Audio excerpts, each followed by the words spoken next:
ಮೋದಿ ಸರ್ಕಾರ ನಡೀತಾ ಇರೋದನ್ನೇ ಓನ್ಲಿ ಅಂಬಾನಿ ಅದಾನಿ ಅಮಿತ್ ಶಾ ಇವರಿಗೇನು ಒಂದಷ್ಟು ಬಟ್ಟೆ ಊಟ ತಿಂಡಿ ಅಷ್ಟೇ, ಹೆಂಡ್ರಿಲ್ಲ ಮಕ್ಕಳಿಲ್ಲ. ಮೋದಿ ಅವರಾದ್ರೆ ಉತ್ತಮ ಅಂತ ನಮಗೆ ಅನಿಸ್ತಾ ಇದೆ. ದೇಶ ಮುಂದುವರಿಯೋದಕ್ಕೆ ಏನೇನ್ ಬೇಕು ಅದನ್ನ ಮಾಡಿದ್ದಾರೆ.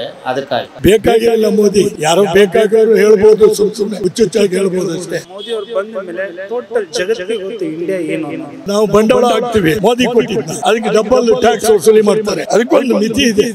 ಫಸ್ಟ್ ಕರ್ನಾಟಕದಲ್ಲಿ ಫಸ್ಟ್ ಸಿಎಂ ಆಮೇಲೆ ಯೋಚನೆ.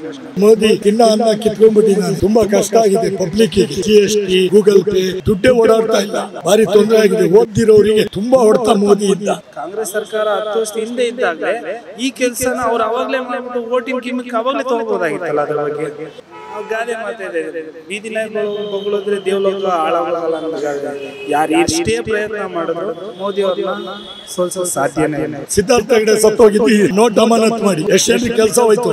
ಇವನು ಓಡೋಗಿದ್ದೆ ವಿಠಲ್ ಮಲ್ಯ, ನೋಟ್ ಅಮಾನತ್ ಮಾಡಿದ ತಕ್ಷಣ ಓಡಿ. ನೆಕ್ಸ್ಟ್ ಶ್ರೀಲಂಕಾ ಟೈಪ್ ಆಗಿ ನೆಕ್ಸ್ಟ್ ಮೋದಿ. ನಮಸ್ತೆ ಸರ್. ನಮಸ್ತೆ.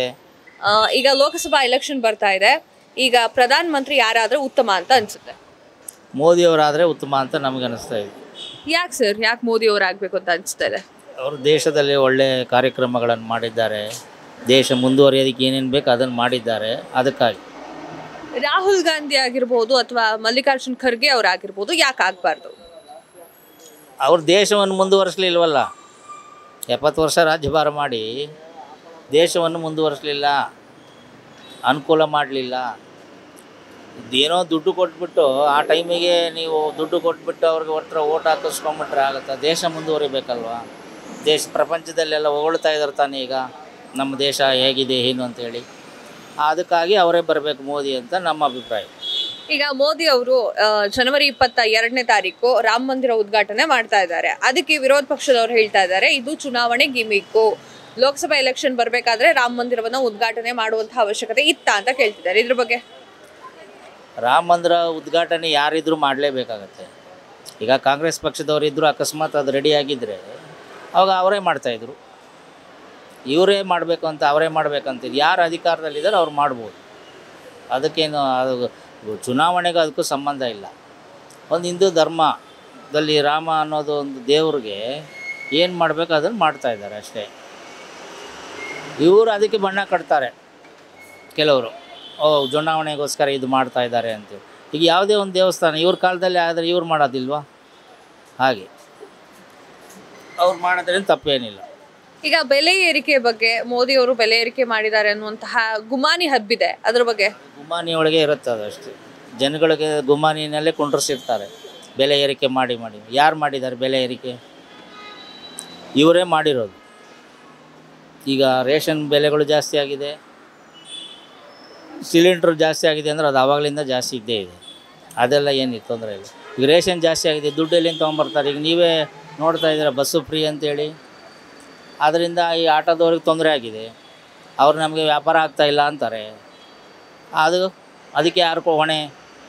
ಇವ್ರು ಯಾಕೆ ಮಾಡಬೇಕಾಗಿತ್ತು? ಅದು ಸ್ಕೂಲ್ ಮಕ್ಕಳಿಗೆ ತೊಂದರೆ ಆಗಿದೆ, ಕಾಲೇಜ್ ಮಕ್ಕಳಿಗೆ ತೊಂದರೆ ಆಗಿದೆ. ಅವ್ರ ಸಮಯಕ್ಕೆ ಅವರು ಕಾಲೇಜ್ಗೆ ತಲುಪೋಕ್ಕಾಗ್ತಾಯಿಲ್ಲ. ಇದೆಲ್ಲ ಆಗಿದೆಯಲ್ಲ. ಅವ್ರು ಫ್ರೀ ಕೊಟ್ಬಿಟ್ರು ಸರಿ, ಅದು ವಯಸ್ಸು ನೋಡಿ ಕೊಟ್ಟಿದ್ರೆ ಪರವಾಗಿರಲಿಲ್ಲ. ವಯಸ್ಸಾದವರಿಗೆ ಫ್ರೀ ಆಗಿ ಹೋಗಲಿ ಅಂತ. ಇವರು ಇದು ಮಾಡೋಕ್ಕಿಂತ ಹೆಲ್ತ್ಗೆ ಎಜುಕೇಷನ್ಗೆ ಫ್ರೀ ಮಾಡಿದರೆ ಎಷ್ಟೋ ಜನಕ್ಕೆ ಒಳ್ಳೇದಾಗ್ತದೆ. ಸಿದ್ದರಾಮಯ್ಯ ಅವ್ರು ಕೊಟ್ಟಿರುವಂತಹ ಅಷ್ಟು ಭಾಗ್ಯಗಳು ಕೆಲವು ಕಡೆ ಹೋಗ್ತಾ ಇಲ್ಲ ಅನ್ನುವಂತಹ ಸುದ್ದಿ ಬರ್ತಾ ಇದೆ. ಅದ್ರ ಬಗ್ಗೆ ನೀವು ಮಾತು? ಇರ್ಬೋದು, ಕೆಲವು ಕಡೆ ಹೋಗ್ತಾ ಇಲ್ಲ ಅನ್ನೋ ಎಲ್ಲ ಹೇಳ್ತಾರಲ್ಲ, TV ಮಾಧ್ಯಮದಲ್ಲೇ ಹೇಳ್ತಾರೆ ಹೋಗ್ತಾ ಇಲ್ಲ ಅಂತೇಳಿ. ಕೆಲವರು ಜನ ಬಂದಿದೆ ಅಂತಾರೆ, ಬಂದಿರೋರಿಗೆ ಸಂತೋಷ ಆಗಿದೆ, ಬಂದಿರೋರು ಬರ್ದೇ ಇರೋರು ಬೈಕೊಳ್ತಾ ಇದ್ದಾರೆ ನಮಗೆ ಬಂದಿಲ್ಲ ಅಂಥೇಳಿ. ಈಗ ಸಿದ್ದರಾಮಯ್ಯ ಅವ್ರು ಕೊಟ್ಟಿರುವಂತಹ ಅಷ್ಟು ಭಾಗ್ಯಗಳಲ್ಲಿ ನಿಮಗೆ ಒಪ್ಪಿಗೆ ಇದೆಯಾ? ಅದಿಷ್ಟ ಆಗಿದೆಯಾ? ಯಾವ ಥರ? ಅದು ನಮಗಿಷ್ಟ ಇಲ್ಲ.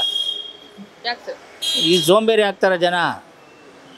ಈಗ ಬೇಕಂತ ಸುತ್ತಕ್ಕೆ ಹೋಗ್ತಾರೆ ಮನೇಲಿರೋರು. ಒಂದು ತರಕಾರಿ ತೊಗೊಂಬರ್ಬೇಕಾದ್ರೂ ಬಸ್ಸಲ್ಲಿ ಹೋಗ್ಬಿಟ್ಟು ಬರ್ತೀನಿ, ಫ್ರೀ ಇದೆಯಲ್ಲ ಅಲ್ಲಿ ಹೋಗ್ಬಿಟ್ಟು ಬರ್ತೀನಿ ಅಂತಾರೆ. ಈಗ ಎಷ್ಟೋ ಜನ ಹಾಗೆ ಸುತ್ತಾ ಇದ್ದಾರೆ,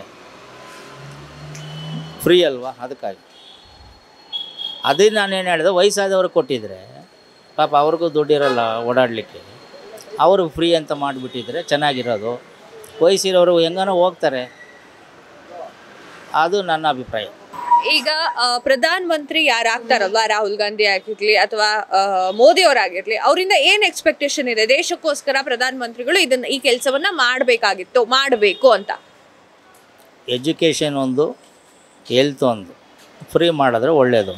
ಯಾರಾದರೂ ಆಗಿರಲಿ, ಅವ್ರು ರಾಹುಲ್ ಗಾಂಧಿನೇ ಆಗಿರಲಿ ಅಥವಾ ಮೋದಿಜಿಯವರೇ ಆಗಿರಲಿ, ಎಜುಕೇಷನ್ನು ಮತ್ತು ಹೆಲ್ತನ್ನ ಫ್ರೀ ಮಾಡಿಕೊಟ್ರೆ ಒಳ್ಳೆಯದು.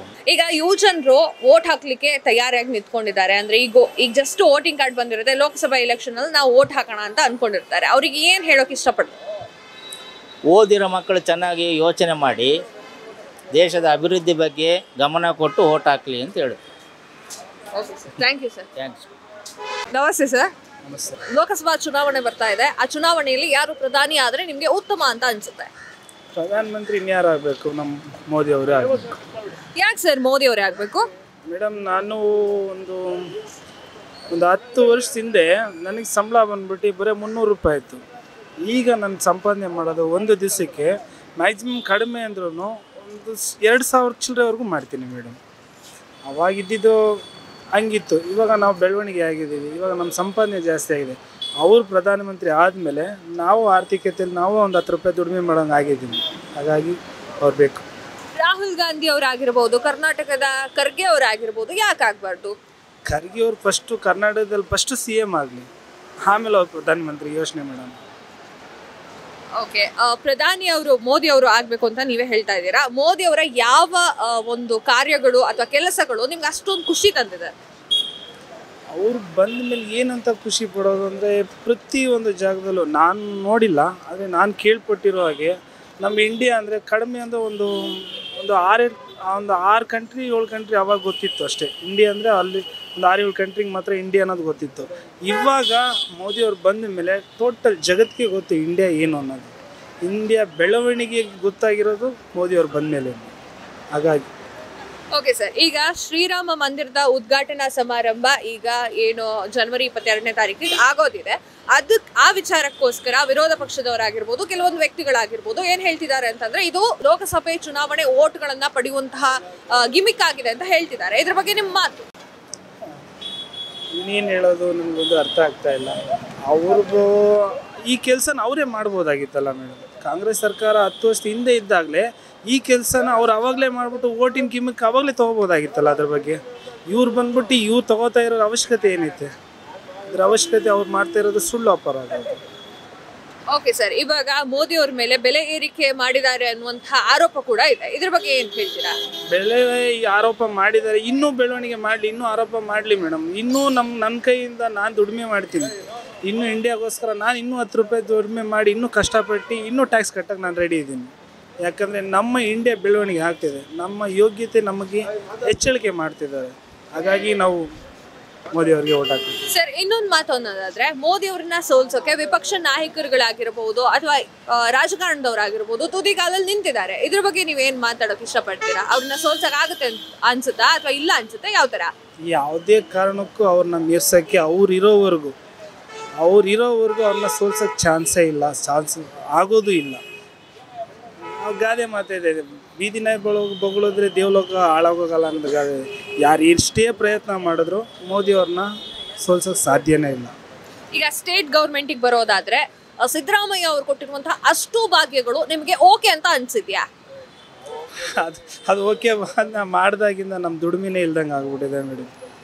ಇದು ಓಕೆ, BJP ಸರ್ಕಾರ ಇದ್ದಾಗ ನಾವು ಆರಾಮಾಗಿ ದುಡಿಮೆ ಮಾಡ್ತೇವೆ. ಲಾಕ್ಡೌನ್ ಟೈಮಲ್ಲೂ ನಮಗೆ ಅಷ್ಟೊಂದು ಕಷ್ಟ ಅನ್ನಿಸ್ಲಿಲ್ಲ ದುಡಿಮೆ ಬಗ್ಗೆ. ಈಗ ಬಸ್ಸು ಮತ್ತು ಅದು ಇದೆಲ್ಲ ಫ್ರೀ ಬಿಟ್ಟಿದ ಮೇಲೆ ನಮಗೆ ಕಡಿಮೆಯಿಂದ ದಿವಸಕ್ಕೆ 1000 ರೂಪಾಯಿ ದುಡಿಮೆ ಮಾಡೋದು ತುಂಬ ಕಷ್ಟ ಆಗೋಗ್ಬಿಟ್ಟಿದೆ. 800 ರೂಪಾಯಿ ದುಡಿಮೆ ಮಾಡಿದ್ರೆ 400 ರೂಪಾಯಿ ನಾವು ಗ್ಯಾಸ್ಗೆ ಹಾಕಬೇಕಾಗುತ್ತೆ. ಊಟ ತಿಂಡಿ ಎಲ್ಲ ಹೋಗ್ಬಿಟ್ಟು ಮನೆಗೆ 300 ಇಲ್ಲ 350 ಅಷ್ಟೇ ತೊಗೊಂಡೋಗೋಕ್ಕಾಗ್ತಾಯಿದೆ ಇದು ಸದ್ಯಕ್ಕೆ. ಇವಾಗ ಕೊಟ್ಟಿರುವಂತಹ ಅಷ್ಟು ಭಾಗ್ಯಗಳು, ಸಿದ್ದರಾಮಯ್ಯ ಅವರು ಕೊಟ್ಟಿರುವಂತಹ ಅಷ್ಟು ಭಾಗ್ಯಗಳು ಎಲ್ಲರಿಗೂ ಸಮಾನವಾಗಿ ಬರ್ತಾ ಇಲ್ಲ ಅನ್ನುವಂತಹ ಆರೋಪ ಕೂಡ ಇದೆ. ಇದ್ರ ಬಗ್ಗೆ ನಿಮ್ಮ ಮಾಹಿತಿ? ಹೌದು ಮೇಡಮ್, ನಮ್ಮ ಹೆಂಡತಿಗೆ 2 ತಿಂಗಳೇನೋ ಬಂದಿದೆ ಅಷ್ಟೇ 2000 ರೂಪಾಯಿ ಅಕ್ಕಿ ದುಡ್ಡು ಅಷ್ಟೇ. ಮತ್ತು ಇದು 2000 ರೂಪಾಯಿ ಬರೀ 2 ತಿಂಗಳಾಗಿದೆ. ಅವ್ರ ಸರ್ಕಾರ ಕೂತ್ಕೊಂಡೆ ಆಗಲೇ 8-9 ತಿಂಗಳಾಗ್ತಾಯಿದೆ. ನಮ್ಮ ಮನೆಗೆ ಬಂದಿರೋದು ಬರೀ 2 ತಿಂಗಳು ಬಂದಿದೆ. ನಮ್ಗೆ ಬಂದಿಲ್ಲ ಅಂತ ಹೇಳಲಿಲ್ಲ, ನಮಗೂ 2,000 ರೂಪಾಯಿ 2 ತಿಂಗಳಿಗೆ ಬಂದಿದೆ, 2 ತಿಂಗಳು ಅಕ್ಕಿ ದುಡ್ಡು ಬಂದಿದೆ. ಈಗ ಪ್ರಧಾನಮಂತ್ರಿ ಆದ್ರೆ ಯಾರಾದ್ರೂ ಆಗಿರ್ಬೋದು, ಬಿಜೆಪಿಯಿಂದ ಆಗಿರ್ಬೋದು, ಕಾಂಗ್ರೆಸ್ ಇಂದ ಆಗಿರ್ಬೋದು, ಯಾರೇ ಪ್ರಧಾನಮಂತ್ರಿ ಆದ್ರೂ ಕೂಡ ನಿಮ್ಮ ಎಕ್ಸ್ಪೆಕ್ಟೇಷನ್ ಏನಿದೆ ಪ್ರಧಾನಿ ಅವರಿಂದ? ಅಂದ್ರೆ ಯಾವ ತರ ಕೆಲಸಗಳನ್ನ ಮಾಡಬೇಕು ಅನ್ನುವಂಥದ್ದಿದೆ. ಇವಾಗ ಸಿದ್ದರಾಮಯ್ಯ ಅವರು ಫ್ರೀ ಬಿಟ್ಟಿದ್ದಾರೆ ಇವತ್ತು. ಆ ಥರದ್ದೇ ಸ್ಕೂಲ್ ಅಡ್ಮಿಷನ್ ಎಲ್ಲ ಇವಾಗ ಪ್ರೈವೇಟಲ್ಲಿ ತುಂಬ ಡೊನೇಷನ್ ತೊಗೋತಿದ್ದಾರೆ. ಅದರಲ್ಲಿ ಮ್ಯಾಕ್ಸಿಮಮ್ ಒಂದು 50% ಆದರೂ ಕಡಿಮೆ ಮಾಡಿದ್ರೆ ಪರವಾಗಿಲ್ಲ ಅನಿಸುತ್ತೆ. ಅದು ಮತ್ತು ಮೆಡಿಷನ್ದು ಸ್ವಲ್ಪ ಕಡಿಮೆ ಮಾಡಿದ್ರೆ ನಮ್ಗೆ ಓಕೆ ಆಗುತ್ತೆ. ಇವಾಗ ಮೋದಿ ಅವ್ರ ಕಡೆಯಿಂದ ಮೋದಿ ಕ್ಲಿನಿಕ್ ಅಂತಿದೆ, ಮೋದಿ ಮೆಡಿಕಲ್ ಅಂತ, ಅದರಲ್ಲಿ ಪರವಾಗಿಲ್ಲ. ಅದರಲ್ಲಿ ಬೆಳವಣಿಗೆ ತುಂಬ ಚೆನ್ನಾಗಿದೆ. ಅದರಲ್ಲಿ ಇಲ್ಲಿ ಪ್ರೈವೇಟಲ್ಲಿ ತೊಗೊಂಡ್ರೆ 100 ರೂಪಾಯಿ ಮಾತ್ರ, ಅದರಲ್ಲಿ 15-20 ರೂಪಾಯಿಗೆಲ್ಲ ಸಿಗುತ್ತೆ. ಅದು ಆ ಥರ ಬಂದರೆ ಓಕೆ. ಈಗ 18 ವರ್ಷ ಮೇಲ್ಪಟ್ಟವರು, 19 ವಯಸ್ಸಿಗೆ ಬಂದವರು, ಈಗ ನಾನು ಲೋಕಸಭೆ ಎಲೆಕ್ಷನ್ಗೆ ವೋಟ್ ಹಾಕಬೇಕು, ಲೋಕಸಭೆ ಎಲೆಕ್ಷನ್ ಬರ್ತಾ ಇದೆಯಪ್ಪ ಅಂತ ಕುತೂಹಲದಿಂದ ಕಾಯ್ತಾ ಇರ್ತಾರೆ ಯುವ ಜನತೆ. ಅವರಿಗೆ ಏನಾದರೂ ಬುದ್ಧಿ ಮಾತು ಹೇಳಬೇಕು ಅಂದರೆ, ನಾಳೆ ನಿಮ್ಮ ಜನ್ರೇಷನ್ ಚೆನ್ನಾಗಿರಬೇಕು ಅಂದರೆ, ನಾಳೆ ನಿಮ್ಮ ಆರ್ಕೆ, ನಿಮ್ಮ ದುಡಿಮೆ ಆಗಲಿ, ಏನೇ ಆಗಲಿ, ನಿಮ್ಮ ಬೆಳವಣಿಗೆ ಆಗಲಿ, ನೀವು ಚೆನ್ನಾಗಿರಬೇಕಾದ್ರೆ ಮೋದಿಯವ್ರಿಗೆ ವೋಟ್ ಹಾಕಿ. ನಿಮ್ಮ ಜೀವನನೂ ನಾಳೆ ದಿವಸ ಚೆನ್ನಾಗಿರುತ್ತೆ. Thank you sir. ನಮಸ್ತೆ ಸರ್. ನಮಸ್ತೆ. ಈಗ ಲೋಕಸಭಾ ಎಲೆಕ್ಷನ್ ಬರ್ತಾ ಇದೆ, ಯಾರು ಪ್ರಧಾನಿ ಆದ್ರೆ ನಿಮ್ಗೆ ಉತ್ತಮ ಅಂತ ಅನ್ಸುತ್ತೆ?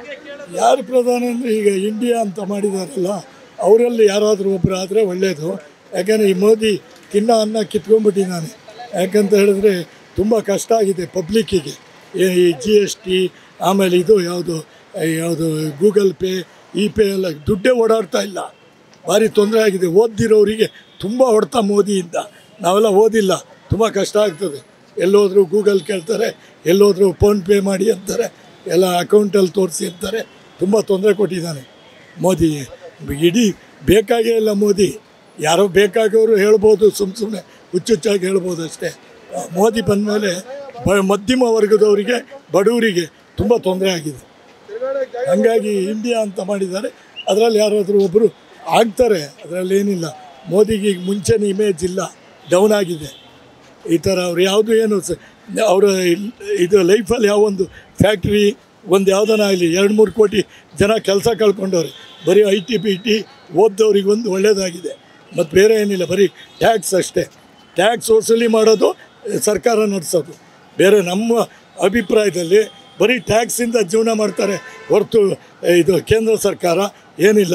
45,000 ಕೋಟಿ ಕರ್ನಾಟಕ ಸರ್ಕಾರಕ್ಕೆ GST ವಾಪಸ್ ಕೊಡಬೇಕು. 1 ರೂಪಾಯಿ ಕೊಡಲಿಲ್ಲ. ಇಂಥದ್ರಿಂದ ಮೋದಿ ಬೇಕಾಗಿಲ್ಲ ಅಂತ ನಮ್ಮ ಅಭಿಪ್ರಾಯ. ರಾಹುಲ್ ಗಾಂಧಿ ಆಗಿರ್ಬೋದು ಅಥವಾ ಖರ್ಗೆ ಅವರು ಆಗಿರ್ಬೋದು, ಯಾಕೆ ಪ್ರಧಾನಮಂತ್ರಿ ಆಗಬೇಕು ಅಂತ ಅನ್ನಿಸ್ತಾ ಇದೆ? ನಮಗೆ ಇಷ್ಟ.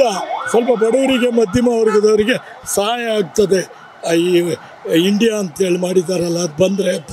ಇವ್ರು ಇನ್ನೂ ಟೈಟ್ ಮಾಡ್ತಾರೆ. 500 ರೂಪಾಯಿ ನೋಟು ಬ್ಯಾನ್ ಮಾಡ್ತಾನೆ. ಬರೀ ಏನು 1 ರೂಪಾಯು ಏನು ಆ ಕಡೆ ಈ ಕಡೆ ಹೋಗಬಾರ್ದು. ಬರೀ ಗೌರ್ಮೆಂಟಿಗೆ ಇನ್ಕಮ್ ಆದರೆ ಏನು ಪ್ರಯೋಜನ? ನಾವು ಈಗ ದುಡಿಯೋದು, ಈಗ ನಾವು ಬಂಡವಾಳ ಹಾಕ್ತೀವಿ, ಮೋದಿ ಕೊಟ್ಟಿದ್ದ, ಅದಕ್ಕೆ ಡಬಲ್ ಟ್ಯಾಕ್ಸ್ ವಸೂಲಿ ಮಾಡ್ತಾರೆ. ಅದಕ್ಕೊಂದು ಮಿತಿ ಇದೆ, ಕಡಿಮೆ ಮಾಡಲಿ. ಸ್ವಲ್ಪ ಏನಾದರೂ ಒಂದು ಅಡ್ಜಸ್ಟ್ಮೆಂಟಲ್ಲಿ ಹೋಗಲಿ. ಈಗ ಅವರು ಏನು ಸಿಕ್ಕಾಪಟ್ಟೆ ಓವರ್ ಆಗೋಯ್ತು. ಈಗ 500 ರೂಪಾಯಿ ಬಂದಾಗ್ಬಿಟ್ರೆ ಮಧ್ಯಮ ವರ್ಗದವರು, ಬಡವರು ಸತ್ತೋದ್ರು. ಓನ್ಲಿ ಗೌರ್ಮೆಂಟ್ ಕೆಲಸ ಮತ್ತು ಒಳ್ಳೊಳ್ಳೆ ಬಿಸ್ನೆಸ್ ಮ್ಯಾನಿಗೆ ಅನುಕೂಲ.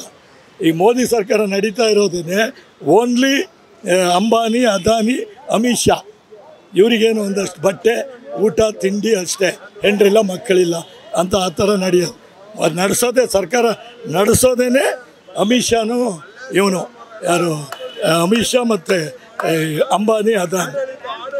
ಅದಕ್ಕೋಸ್ಕರ ಸರ್, ಈಗ ಒಂದು ಟೀಕೆ ಕೇಳಿ ಬರ್ತಾ ಇದೆ ರಾಹುಲ್ ಗಾಂಧಿ ಅವರ ಬಗ್ಗೆ. ಏನು ಅಂತಂದ್ರೆ, ಅವರ ವಂಶಸ್ಥರೇ ಅವರು ರಾಜಕಾರಣಕ್ಕೆ ಬರ್ತಾ ಇದ್ದಾರೆ ಅನ್ನುವಂತಹ ಒಂದು ಮಾಹಿತಿ. ಅಂದ್ರೆ ನೆಹರು ಆಗಿರ್ಬೋದು, ಇಂದಿರಾ ಗಾಂಧಿ ಆಗಿರ್ಬೋದು, ಅವರ ವಂಶಸ್ಥರೇ, ತಳಿಗಳೇ ಬರ್ತಾ ಇದ್ದಾರೆ ಅನ್ನುವಂತಹ ಮಾಹಿತಿಗಳು ಬರ್ತಾ ಇದೆ, ಕೇಳಿ ಬರ್ತಾ ಇದೆ. ಟೀಕೆಗಳು ಅಂತಾನೆ ಹೇಳ್ಬೋದು ಅದನ್ನ.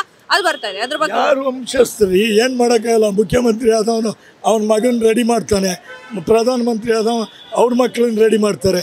ವಾಸ್ತುನೇ ಹಂಗಲ್ಲ ಇಂಡಿಯಾದಲ್ಲಿ. ಮೋದಿಗೇನೋ ಮಕ್ಕಳಿಲ್ಲ, ಪರವಾಗಿಲ್ಲ. ಇವರು ಅಮಿತ್ ಶಾ ಮಗ ರೆಡಿಯಾಗಿದ್ದಾನೆ.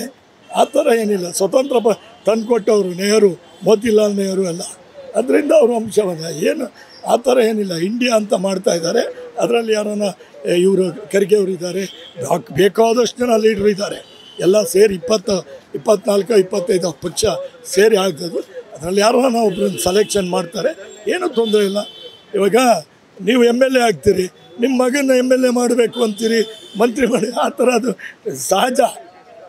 ಇಡೀ ಇಂಡಿಯಾ ಹಿಸ್ಟ್ರಿನೇ ಹಂಗೆ. ಅವ್ರವ್ರ ಮಕ್ಕಳು ಬರ್ತಾರೆ ಮುಂದೆ. ಆ ಥರ ಏನು ಆಸೆ ಬೀಳುವಂಥ ಜನ ಅಲ್ಲ ರಾಹುಲ್ ಗಾಂಧಿ. ಆದರೂ ಆಗ್ಬೋದು, ಆದರೆ ಒಳ್ಳೆ ವಿದ್ಯಾವಂತ ಒಳ್ಳೆಯವನು ಆಗಲಿ. ಅವರು ರಾಹುಲ್ ಗಾಂಧಿನೂ ಒಂದು ಸಾರಿ ಪ್ರಧಾನಮಂತ್ರಿ ಆದರೆ ಏನು ಮೋದಿನೇ ಇರಬೇಕಾ? ಮೋದಿನೇ ಇದ್ದಾಗ ಬಡವರಿಗೆಲ್ಲ ಕಷ್ಟ ಕೊಡ್ತಾರೆ, ತೊಂದರೆಯಲ್ಲಿ ಸಿಕ್ಕಾಕೊಂಡಿದ್ದೀವಿ. ಯಾವುದು ₹1 ಅಲ್ಲಾಡೋದಿಲ್ಲ. ಕೂಲಿ ಮಾಡೋರು ಮಧ್ಯಮ ವರ್ಗದವರು ಸತ್ತೋದ್ರು ಈ ಕೇಂದ್ರ ಸರ್ಕಾರದಿಂದ. ಯಾರಿಗೂ ಅನುಕೂಲ ಆಗಿರ್ಬೋದು, ಅದು ಗೊತ್ತಿಲ್ಲ. ನಮಗಂತೂ ಅನಾನುಕೂಲ ಆಗಿದೆ. ಡೇ ಬೈ ಡೇ ಜನ ಸಾಯ್ತಾ ಇದ್ದಾರೆ ದುಡ್ಡೆಲ್ಲಿದೆ? ಇವರೇನು ಒಂದು ಫ್ಯಾಕ್ಟ್ರಿ ಯಾವುದನ್ನು ಓಪನ್ ಮಾಡಿದ್ದಾರೆ, ಏನಿಲ್ಲ. ಬರೋದು ನೀವು ದುಡ್ದಿದ್ದರಲ್ಲಿ GST ಕೊಡಿ, ಬ್ಯಾಂಕಲ್ಲಿ ಅಕೌಂಟ್ ಇಡಬೇಡಿ, ಎಲ್ಲ ಕೂಲಿ ಮಾಡಿ ಅಂತ ಅಷ್ಟೇ. ನೆಕ್ಸ್ಟ್ ಶ್ರೀಲಂಕಾ ಟೈಪ್ ಆಗ್ತದೆ ನೆಕ್ಸ್ಟ್ ಮೋದಿ ಬಂದರೆ. ಈಗ ಶ್ರೀರಾಮ ಮಂದಿರದ ಉದ್ಘಾಟನಾ ಕಾರ್ಯಕ್ರಮ ಇದೆ, ರಾಮಲಲ್ಲಾ ಮೂರ್ತಿ ಪ್ರತಿಷ್ಠಾಪನೆ ಕಾರ್ಯಕ್ರಮ ಇದೆ. ಅದನ್ನ ಮೋದಿ ಅವರು ಉದ್ಘಾಟನೆ ಮಾಡಲಿದ್ದಾರೆ, ಅದು ಗೊತ್ತಿರುವಂತಹ ವಿಚಾರವಾಗಿದೆ. ಅದನ್ನ ವಿಪಕ್ಷ ನಾಯಕರು ಏನ್ ಹೇಳ್ತಾ ಇದ್ದಾರೆ, ಪಾಲಿಟಿಕ್ಸ್ ಗಿಮಿಕ್ಸ್ ಇದು, ಚುನಾವಣೆ ಹತ್ರ ಬಂದಿರೋ ದಿನನೇ ಮಾಡ್ಬೇಕಿತ್ತ ಅಂತ ಒಂದು ಮಾತುಗಳು ಕೇಳಿ ಬರ್ತಾ ಇದೆ. ಅದು ನಿಜ ಹೌದಾ? ಹೌದು, ಅದು ಇನ್ನೂ ಕೆಲಸನೇ ಆಗಿಲ್ಲ, ಅರ್ಧಂಬರ್ಧಂ ಆಗಿದೆ. Modi day by day down ಆಗಿದ್ರು. ಅದಕ್ಕೋಸ್ಕರವಾಗಿ ಅವರು ಇದನ್ನು ಇಟ್ಟರೆ, ಇದನ್ನೊಂದು ಓಪನ್ ಮಾಡಿಬಿಟ್ರೆ ಹಿಂದೂಗಳೆಲ್ಲ ಓಟ್ ಹಾಕ್ತಾರೆ, ಮತ್ತೆ ಬರ್ಬೋದು ಅಂತ. ಹೋದ ಸಾರಿನೂ ಬಂದಿದ್ದೇನಿಲ್ಲ, ಮಿಲ್ಟ್ರಿ 48 ಜನ ಸಾಯಿಸಿದ್ದು, ಇವರು ಗೆದ್ದಿದ್ದು ಅಷ್ಟೇ, ಬೇರೆ ಏನೂ ಇಲ್ಲ ಕಾರ್ಯಕ್ರಮ. ಈಗ ಸ್ಟೇಟ್ ಗವರ್ಮೆಂಟ್ ಬಗ್ಗೆ ಮಾತನಾಡೋದಾದ್ರೆ, ಸಿದ್ದರಾಮಯ್ಯ ಅವರು ಕೊಟ್ಟಿರುವಂತಹ ಅಷ್ಟು ಸೌಲಭ್ಯಗಳು ನಿಮ್ಗೆ ಓಕೆ ಅಂತ ಅನ್ಸುತ್ತಾ? ನಮಗೆ ನೋಡ್ರಿ, ಅಷ್ಟು ಸೌಲಭ್ಯಗಳಲ್ಲ, ಬಡವರಿಗೆ ಒಳ್ಳೆಯದಾಗ್ತದೆ ಅಂತ. ಈಗ ತಿನ್ನೋದು ಬಿಟ್ಟು ಇವರು ಇದು ಮಾಡ್ಬೋದು. ಈಗ ಬೇಕಾದಷ್ಟು ಜನ ಈಗ ಮಂತ್ರಿಗಳು ತಿನ್ನೋದನ್ನು ಸ್ವಲ್ಪ ಕಡಿಮೆ ಮಾಡಿದ್ರೆ ಇವರು ಸರ್ಕಾರ ನಡೆಸ್ಬೋದು. ಬೇಕಾದಷ್ಟು ಟ್ಯಾಕ್ಸ್ ಗಿಕ್ಸ್ ಎಲ್ಲ ಬರ್ತದೆ, ಬಡವರಿಗೆ ಅನುಕೂಲ ಆಗಿದೆ. ಅಕ್ಕಿ ಕೊಟ್ಟಿದ್ದಾರೆ, ಕರೆಂಟ್ ಬಿಲ್ ಇಲ್ಲ, ಆಮೇಲೆ ಇದಿಲ್ಲ, ಎಲ್ಲ ಚೆನ್ನಾಗಿದೆ. ಏನಾಗಿದೆ, ಸ್ವಲ್ಪ ದಿನ ಆಯಿತು, ಎಲ್ಲ ಸರಿ ಹೋಗುತ್ತೆ. ಈಗ ಅದರಿಂದ ಬಡವರಿಗೆ ಹೆಲ್ಪ್ ಆಗಿದೆ. ಈಗ ಇದು ಕಟ್ಟಂಗಿಲ್ಲ, ಕರೆಂಟ್ ಬಿಲ್ಲು ಎಷ್ಟೋ ಜನರಿಗಾಗಿದೆ. ಕರೆಂಟ್ ಬಿಲ್ ಇಲ್ಲ, ಆಮೇಲೆ ಇದಿಲ್ಲ, ಅದ್ಯಾವುದೋ ಭಾಗ್ಯಲಕ್ಷ್ಮಿ ಎಲ್ಲ ಅನುಕೂಲ ಆಗಿದೆ. ಇನ್ನೂ ಸ್ವಲ್ಪ ಲೇಟ್ ಆಗುತ್ತೆ, ಸ್ವಲ್ಪ ಸಮಯ ಹಿಡಿಯುತ್ತದೆ. ಈಗ ಸಿದ್ದರಾಮಯ್ಯ ಅವರು ಕೊಟ್ಟಿರುವಂತಹ ಅಷ್ಟು ಸೌಲಭ್ಯಗಳು ಸರಿಯಾದ ರೀತಿಯಲ್ಲಿ ಜನರ ಮನೆಗೆ ಬಂದು ತಲುಪ್ತಾ ಇಲ್ಲ ಅನ್ನುವಂತಹ ಸುದ್ದಿ ಕೂಡ ಹಬ್ಬಿದೆ. ಅದ್ರ ಬಗ್ಗೆ ಈಗೆಲ್ಲ ತಲುಪಿಸ್ತಾ ಇದ್ದಾರೆ, ಏನು ತೊಂದರೆ ಇಲ್ಲ, ತಲುಪ್ತಾ ಇದೆ, ಎಲ್ಲರಿಗೂ ಬರ್ತಾ ಇದೆ. ಅದು ಸಡನ್ ಆಗಿ ಇವರು ಗುಂಡಾಂತರ ಮಾಡ್ಕೊಂಡು ಹೋಗಿದ್ರು BJP ಅವರು. ದುಡ್ಡಿಲ್ಲ, ದುಡ್ಡು ಬರಬೇಕು, ಎಲ್ಲ ಕಲೆಕ್ಷನ್ ಮಾಡಿ ಅದು ಇದಕ್ಕೆ ಟ್ಯಾಕ್ಸ್ ಹಾಕಿ ಎಲ್ಲ ಮಾಡಿ ಬಡವರಿಗೆ ಹಂಚ್ತಾ ಇದ್ದಾರೆ. ಏನೂ ತೊಂದರೆ ಇಲ್ಲ, ಬಡವರಿಗೆ ಚೆನ್ನಾಗಿ ಅನುಕೂಲ ಆಗಿದೆ. ಬಡವರಿಗೆ ಮಧ್ಯಮ ವರ್ಗದವರು ಬದುಕ್ತೀವಿ ಅನ್ನೋ ಒಂದು ಆಶಾಭಾವನೆಯಲ್ಲಿ ಇದ್ದೀವಿ. ಸಿದ್ದರಾಮಯ್ಯ ನಮ್ಮ ಕಾಂಗ್ರೆಸ್ ಗೌರ್ಮೆಂಟ್ ಬಂದ ಮೇಲೆ. ಸರಿ ಸರ್, ಇವಾಗ ಪ್ರಧಾನಿ ನರೇಂದ್ರ ಮೋದಿ ಅವರು ಅಕಸ್ಮಾತ್ ಅಥವಾ ಅವರಾಗಿರ್ಬೋದು ಅಥವಾ ರಾಹುಲ್ ಗಾಂಧಿ ಅವರಾಗಿರ್ಬೋದು CM ಅಂದ್ರೆ ಪ್ರಧಾನ ಮಂತ್ರಿ ಆದ್ರೆ ಏನ್ ಎಕ್ಸ್ಪೆಕ್ಟೇಷನ್ ಇದೆ? ಈ ತರದ್ ಮಾಡ್ಬೇಕು, ಅವರು ಪ್ರಧಾನಿಗಳು ಯಾರೇ ಆದ್ರೂ ಕೂಡ ಈ ತರದೊಂದು ಮಾಡ್ಬೇಕು ಅನ್ನೋಂತ ಏನ್ ಎಕ್ಸ್ಪೆಕ್ಟೇಷನ್ ಇದೆ? ಏನು ಎಕ್ಸ್ಪೆಕ್ಟ್ ಇಲ್ಲ. ಪ್ರಧಾನಿ ಆದರೆ ಮೋದಿ ಅವರು ದುಡ್ಡೆಲ್ಲೂ ಓಡಾಡೋದಿಲ್ಲ, ಸತ್ತೋಬೇಕು ಪಬ್ಲಿಕ್ಕು. ಮಧ್ಯಮ ವರ್ಗದವರು ಇದು ಕೂಲಿ ಮಾಡೋರಿಗೆ ಏಟು, ಅವರು ದುಡ್ಡು ₹500 ಬ್ಯಾನ್ ಮಾಡ್ತಾರೆ. ಬರೀ ₹100 ₹200 ಇಷ್ಟಿಷ್ಟು ಬಂಡ್ಲು ಇಟ್ಕೊಂಡು ಹೋಗ್ಬೇಕು, ಕಾಲು ಕೈ ಕಟ್ ಮಾಡಿ ಸತ್ತೋಗ್ಬೇಕು ಅಷ್ಟೇನೇ. ಇವ್ರು ಬಂದಮೇಲೆ ಸ್ವಲ್ಪ ಇದೆಲ್ಲ ಒಂದು ಸ್ವಲ್ಪ ಕಂಡೀಷನ್ ಮಾಡಿ ಏನೋ ಮಾಡ್ಬೋದು. ನೆಕ್ಸ್ಟ್ ಬಂದವರು ಸ್ವಲ್ಪ ಚೇಂಜಸ್ ಆಗ್ತದೆ ಒಬ್ಬರಿಂದ ಒಬ್ಬರು ಬಂದಮೇಲೆ. ಇವ್ರು ಏನು ಗೊತ್ತಾ ನಿಮಗೆ, ₹100 ₹50 ₹20 ಕಾಯಿನ್ ಮಾಡಿದ್ದಾರೆ, ನೋಡಿರ್ಬೋದು ನೀವು. ನನ್ನ ಹತ್ರ ಇಲ್ಲ, ತೋರಿಸ್ತಾ ಇದ್ದೆ. ₹20 ಕಾಯಿನ್ ಇವಾಗ ಒಂದಿಷ್ಟು ತೊಗೊಂಡು ಹೋಗ್ಬೇಕು. ಎಲ್ಲ ಇಲ್ಲಿ ಮೆಜೆಸ್ಟಿಕ್ಕಿಗೆ ಬರಬೇಕು ಅಂದರೆ ಕಾಫಿ ಗಿಫಿ ಅಂತ ₹200 ₹300 ಆಯ್ತದೆ. ಕಾಯಿನ್ಗಳು ಇಟ್ಕೊಂಡು ಸಾಯಬೇಕು. ಇಲ್ಲ ಗೂಗಲ್ ಪೇ ಮಾಡು, ಇಲ್ಲ ಅಂದರೆ ಇದು ಮಾಡಿ. ನಮ್ಮಲ್ಲಿ ಇಂಡಿಯಾದಲ್ಲಿ ಅರ್ಧಕ್ಕರ್ಧ ಜನ ಓದಿಲ್ಲ, ತುಂಬ ಪ್ರಾಬ್ಲಮ್ ಆಗಿದೆ. ಸಡನ್ನಾಗಿ ನೋಟ್ ಅಮಾನತ್ ಮಾಡಿದ್ರು, ಇಂಥದ್ದೆಲ್ಲ ಹುಚ್ಚಾಟ ಅಲ್ವಾ? ನೋಟ್ ಅಮಾನತ್ ಮಾಡಿ ಅದಕ್ಕೇ ಇವರು ಸಿದ್ಧಾರ್ಥ ಹೆಗಡೆ ಸತ್ತೋಗಿದ್ದು, ನೀವು ನೋಟ್ ಅಮಾನತ್ ಮಾಡಿ ಎಷ್ಟು ಜನರಿಗೆ ಕೆಲಸ ಹೋಯ್ತು. ಆಮೇಲೆ ಇವನು ಓಡೋಗಿದ್ದು ಯಾಕೆ? ವಿಠಲ್ ಮಲ್ಯ ನೋಟ್ ಅಮಾನತ್ ಮಾಡಿದ ತಕ್ಷಣ ಓಡಿದ್ದು ಎಲ್ಲರೂ. ಇದರಿಂದ ಪ್ರಾಬ್ಲಮ್ ಆಗಿದೆ. ನಿಮ್ಮ ಪ್ರಕಾರ ನೋಟ್ ಬ್ಯಾನ್ ಮಾಡಿದ್ದೆ ತಪ್ಪಾಯ್ತು ಅಂತ ನಿಮ್ಗೆ ಅನಿಸ್ತಾ ಇದೆಯಾ? ಹಂಗಾದ್ರೆ ಹೌದು, ನೋಟ್ ಅಮಾನತ್ ಮಾಡಿದ್ದು ಭಾರಿ ಮೋಸ. ಅದರಲ್ಲಿ 13,000 ಕೋಟಿ ಮೋದಿಗೆ ಹಂಗೆ ಹೊಡೆದಿದ್ದು. ಇವನು ಯಾರು ಅಂಬಾನಿ ಅದಾನಿ ಅವರೆಲ್ಲ ಅದನ್ನು ಹಂಗೆ ಇಟ್ಕೊಂಡ್ಬಿಟ್ರೆ, ಲೆಕ್ಕನೇ ತೋರಿಸಿಲ್ಲ. ಒಂದಿನ ಒಂದು ಪ್ರೆಸ್ಸಲ್ಲಿ ಬಂದು ಮಾತಾಡೋ ಯೋಗ್ಯತೆ ಇಲ್ಲ ಮೋದಿಗೆ. ಏನು ಗೌರ್ಮೆಂಟ್ ನಡೆಸೋದು, ಏನು ನಡೆಸೋದು, ಏನು ನೋಟ್ ಅಮಾನತ್ತು ಭಾರಿ ತೊಂದರೆ ಆಗಿದೆ. ಪಬ್ಲಿಕ್ಕಿಗೆ ಸಾಲಿಡ್ ಏಟ್ ಬಿತ್ತು ಎಲ್ಲ. ಅದಕ್ಕಾಗಿ ನೋಡಿ ಅವರೆಲ್ಲ ಎಂಥ ಉದ್ಯಮಿ, ಲಕ್ಷಾಂತರ ಜನರಿಗೆ ಕೆಲಸ ಕೊಟ್ಟಿದ್ರು. ಇವತ್ತು ಕೆಲಸ ಇಲ್ಲದೆ ಅಲಿತಾ ಇದ್ದಾರೆ. 5 ಕೋಟಿ ಜನ ಮೋದಿ ಬಂದ ಮೇಲೆ ಕೆಲಸ ಕಳ್ಕೊಂಡವ್ರು. 5 ಕೋಟಿ ಜನ ಮೋದಿ ಬಂದ ಮೇಲೆ ಕೆಲಸ ಕಳ್ಕೊಂಡವ್ರು. ನಮ್ಮ ಹತ್ರ ಇದೆ ಎಲ್ಲ ದಾಖಲಾತಿ. ಕೆಲಸ ಕಳ್ಕೊಂಡಿರೋರು, ಏನು ಕೆಲಸ ಇಲ್ಲ. ಓಕೆ ಸರ್, ಇವಾಗ 18 ವರ್ಷ ತುಂಬಿ 19 ವರ್ಷಕ್ಕೆ ಬಿದ್ದಿರ್ತಾರೆ. ಅವರು ವೋಟ್ ಮಾಡಬೇಕು ಅನ್ನುವಂತಹ ಒಂದು ಮನಸ್ಥಿತಿಯಲ್ಲಿ ಇರ್ತಾರೆ, ಖುಷಿಯಲ್ಲಿ ಇರ್ತಾರೆ ಅಂತಾನೆ ಹೇಳ್ಬೋದು. ಲೋಕಸಭಾ ಎಲೆಕ್ಷನ್ ಬಂತಪ್ಪ, ನಾವು ಒಂದು ವೋಟ್ ಮಾಡೋಣ ಅಂತ ಹೇಳ್ಬಿಟ್ಟು ಅವ್ರಿಗೆ ಯಾವ ಥರ ಬುದ್ಧಿವಾದ ಹೇಳೋಕೆ ಇಷ್ಟಪಡ್ತೀರಾ? ಅವರಿಗೆ ಸ್ವಲ್ಪ ಯೋಚನೆ ಮಾಡಿ. ಅವ್ರಿಗೆ ಬುದ್ಧಿ ಇಲ್ಲ. 18 ವರ್ಷ ರಾಜೀವ್ ಗಾಂಧಿಯವರು ಈ ವೋಟನ್ನು ಯಾಕೆ ಮಾಡಿದ್ದು ಅಂದರೆ, 16 ವರ್ಷಕ್ಕೆ ನೀವು ಮಿಲ್ಟ್ರಿಗೆ ಕಳಿಸ್ತೀರಿ, ದುಡಿಯೋಕ್ಕೆ ಕಳಿಸ್ತೀರಿ, ಮಿಲ್ಟ್ರಿಗೆ ಕಳಿಸ್ತೀರಿ. ಈಗಿರೋ ಮಕ್ಕಳನ್ನ ಯಾಕೆ ನೀವು ಇದು 18 ವರ್ಷಕ್ಕೆ ಯಾಕೆ ವೋಟ್ ಆಗಬಾರ್ದು, ಮಿಲ್ಟ್ರಿಗೆ ಕೆಲಸಕ್ಕೆ ಕಳಿಸ್ತೀರಿ, ವೋಟಿಗೆ ಯಾಕೆ ಹಾಕಬಾರ್ದು ಅಂತ ಆ ಹಕ್ಕನ್ನು ತಂದಿದ್ದು ರಾಜೀವ್ ಗಾಂಧಿ. ಒಳ್ಳೆಯದಾಗಲಿ ಅಂತ. ಆ ಹುಡುಗರೆಲ್ಲರೂ ಇವಾಗ ಸುಮ್ಮನೆ ಯಾರೋ ಹೇಳ್ಬಿಡ್ತಾರೆ ಮೋದಿ ಒಳ್ಳೆಯವನು ಹಂಗೆ. ಅವರು ಆ್ಯಕ್ಚುಲಿ ಆ ಹುಡುಗರಿಂದನೇ ಇವಾಗ ಏಟು ತಿಂದಿರೋದು. ವಯಸ್ಸಾದ ಎಲ್ಲರೂ ಒದೆ ಬಿದ್ದಿರೋದು ಹುಡುಗರೆಲ್ಲರೂ ಹಾಕೋದವರು BJPಗೆ. ಅವರಿಗೆ ಒಂದು ಹೇಳಕ್ಕೆ ಬಯಸ್ತೀನಿ, ದಯವಿಟ್ಟು ಯೋಚನೆ ಮಾಡಿ ಹಾಕಿ. ಅದರಲ್ಲೂ BJP ಇಲ್ಲಿ ನಂಬರ್ 1 ಹೋಪ್ಲೆಸ್ಸು ಇವನು ನರೇಂದ್ರ ಮೋದಿ ಬಂದ ಮೇಲೆ ಹೊಟ್ಟೆ ತುಂಬ ಊಟ ಇಂಡಿಯಾದಲ್ಲಿ ಯಾರೂ ಮಾಡ್ತಾಯಿಲ್ಲ. ಎಲ್ಲ ಅರ್ಧಂಬರ್ಧಂ ಆ ಥರ ಆಗಿದೆ. ನೋಟ್ ಅಮಾನತ್ ಮಾಡಿದ ಫಸ್ಟ್ ಮೊದಲನೇ ಏಟು ಅದೇನು ಬೇಕಿರಲಿಲ್ಲ. ಅದರಿಂದ ಯಾರಿಗೂ ಒಳ್ಳೆಯದಾಗಿಲ್ಲ, ಅವ್ರ ಗ್ಯಾಂಗಿಗೆ ಒಳ್ಳೆಯದಾಗಿದೆ. 13,000 ಕೋಟಿ ಹಂಗೆ ಇಟ್ಬಿಟ್ರು. ಸುಮ್ಮನೆ ಅದು ವೇಸ್ಟ್. ಎಲ್ಲರಿಗೂ ಹೇಳೋ ಆ ನೋಟಿಂದ ಪಾಕಿಸ್ತಾನದವ್ರು ಬರ್ತಾರೆ, ಅಮೇರಿಕದವ್ರು, ಎಲ್ಲ ಸುಳ್ಳು, ಏನೂ ಇಲ್ಲ. ನೋಟು ರೆಡಿ ಮಾಡೋದು ನಾವು ಹೆಂಗೆ ಇದಕ್ಕೆಲ್ಲ ಲೆಕ್ಕ ಇದೆ. 13,000 ಕೋಟಿ ಲಾಸ್ ಮಾಡಿದ್ದಾರೆ. ಅದರಿಂದ ತುಂಬ ತೊಂದರೆ ಆಗಿದೆ. ಇವಾಗ ಕಾಂಗ್ರೆಸ್ ಗೌರ್ಮೆಂಟ್ ಬಂದಿದೆ, ಚೆನ್ನಾಗಿ ನಡೆಸ್ತಾ ಇದ್ದಾರೆ. ಮುಂದೊಂದು ದಿನಕ್ಕೆ ತುಂಬ ಒಳ್ಳೆಯದಾಗ್ತದೆ. ಅದರಲ್ಲೂ ಸಿದ್ದರಾಮಯ್ಯ ಪ್ರಾಮಾಣಿಕತೆ ಇದ್ದಾರೆ. ಸಿದ್ದರಾಮಯ್ಯ ಇರಲಿ, DK ಶಿವಕುಮಾರ್ ಇರಲಿ, ಡಾಕ್ಟರ್ G ಪರಮೇಶ್ವರರು, ರಾಮಲಿಂಗ ರೆಡ್ಡಿ, ಒಳ್ಳೆ ಟೀಮ್ ಇದೆ. ಹಳಬರು, ವಯಸ್ಸಾದವರು, ತಿಳುವಳಿಕೆ ಇರುವಂಥ ಟೀಮ್ ಏನಾನ ಇದ್ದರೆ ಅದು ಕಾಂಗ್ರೆಸ್ ಗೌರ್ಮೆಂಟಲ್ಲೇ ಇರೋದು. ಒಳ್ಳೊಳ್ಳೆಯವರು ಇದ್ದಾರೆ. ಈಗ ಮಲ್ಲಿಕಾರ್ಜುನ್ ಖರ್ಗೆ ಇವರು ಎಲ್ಲ, ರಾಜೀವ್ ಗಾಂಧಿ ಎಲ್ಲ ಅನುಭವದ ರಾಜಕಾರಣಿಗಳಿದ್ದಾರೆ. ಇವ್ರಿಗೇನು ಅನುಭವ ಇಲ್ಲ. ನಾಳೆ ಬೆಳಗ್ಗೆನೇ ಒಂದು ಕಾನೂನು ಮಾಡ್ತಾರೆ, ಜನ ಸಾಯಲಿ ಅಂತ ಅಷ್ಟೇ. ಆದ್ದರಿಂದ ದಯವಿಟ್ಟು ಮುಂದೆ ಈ ಸಾರಿ ವ್ಯತ್ಯಾಸ ಆಗುತ್ತೆ. ಏನು ಇವರು ಅಂದ್ಕೊಂಡಂಗೆ ಏನು ಬರೋಲ್ಲ. ಅದಕ್ಕೋಸ್ಕರ ಈಗ ರಾಮಲಾಲ್ ಜನ್ಮಭೂಮಿ ಇನ್ನೂ ಪೇಂಟ್ ಹೊಡೆದಿಲ್ಲ ಅಷ್ಟೇ, ಇದು ಪ್ಲಾಸ್ಟಿಂಗ್ ಮಾಡಿಲ್ಲ, ಏನಿಲ್ಲ. ಈಗ ಓಪನ್ ಮಾಡಿಬಿಡು, ಹಿಂದೂಗಳು ಓಟ್ ಹಾಕ್ತಾರೆ, ಇದನ್ನು ಮಾಡಿದ್ವಿ ಅಂತ. ಹಂಗಾಗಿ ಭಾರಿ ಕಷ್ಟ ಇದೆ. ಮುಂದೆ ಬಂದರೆ ಇವರು ಇದು 500 ರೂಪಾಯಿ ಬ್ಯಾನ್ ಮಾಡ್ತಾರೆ. ನೀವೆಲ್ಲ ನಾವು ಬರೀ ಗೂಗಲ್ ಪೇ ಮಾಡಿ. ಅದರಿಂದ ಏನು ಗೌರ್ಮೆಂಟಿಗೆ ಲಾಭ ಆಗೇನು ರೀ? ಗೌರ್ಮೆಂಟ್ ಕೆಲಸ ಕೊಡ್ರಿ. ನಾನು ಕೆಲಸ ಮಾಡ್ತೀನಿ, 25,000 ಕೊಡಿ. ಗೌರ್ಮೆಂಟು 5,000 ಇಟ್ಕೊಳ್ಳಿ, ಪರವಾಗಿಲ್ಲ. ಎಷ್ಟು ಜನ ಇದ್ದಾರೆ ಓದ್ದವ್ರು, ಮಾಡಿದ್ರೆ ಕೆಲಸ. ಈಗ ಮೊನ್ನೆ ಹಾಕಿವರು ವಿಶ್ವಗುರು, ನಾನು ದೊಡ್ಡ ಲಾರ್ಡು ಅಂತಾನಲ್ಲ ಮೋದಿ, ನಾನು ಸಖತ್ ಗೆದ್ದು ಬಿಡ್ತೀನಿ, ಹಂಗೆ ಬರ್ತೀನಿ, 500 ಸೀಟು, ಮೇರಾ ಇಂಡಿಯಾ, ಅದು ಇದು ಅಂತಾರೆ. ಮೊನ್ನೆ ಯಾಕೆ ಆ ಮೇಘಾಲಯದಲ್ಲಿ ಎಲ್ಲ ಸ್ಕೂಟಿ ಕೊಡ್ತೀನಿ, ಇದನ್ನೆಲ್ಲ ಹೇಳಿದ್ರಲ್ಲ, ಭಾಗ್ಯಗಳು ಇವಾಗ ಮೋದಿನೇ ಶುರು ಮಾಡಿದ್ದಾನೆ. ಆ ಭಾಗ್ಯ ಕೊಡ್ತೀನಿ, ಈ ಭಾಗ್ಯ ಕೊಡ್ತೀನಿ, ಓಟ್ ಹಾಕಿ ಅಂತ. ವಿಶ್ವಗುರು ಚೆನ್ನಾಗಿ ಸರ್ಕಾರ ನಡೆಸಿದ್ರೆ ನಾವು ಹಾಕ್ತೀವಿ. ಸರ್ಕಾರ ಅನುದಾನ ಕೊಡಬೇಕು ಗೌರ್ಮೆಂಟಿಗೆ. ವಾಪಸ್ 45,000 ಕೋಟಿ GST ಹಣ 1 ರೂಪಾಯಿ ಕೊಟ್ಟಿಲ್ಲ ಕರ್ನಾಟಕಕ್ಕೆ. ಭಾಳ ತೊಂದರೆ ಆಗಿದೆ. ಮುಂದಿನ ದಿನದಲ್ಲಿ ಜನಗಳಿಗೆ ಇನ್ನೂ ಬುದ್ಧಿ ಬಂದಿಲ್ಲ, ಬರ್ತದೆ.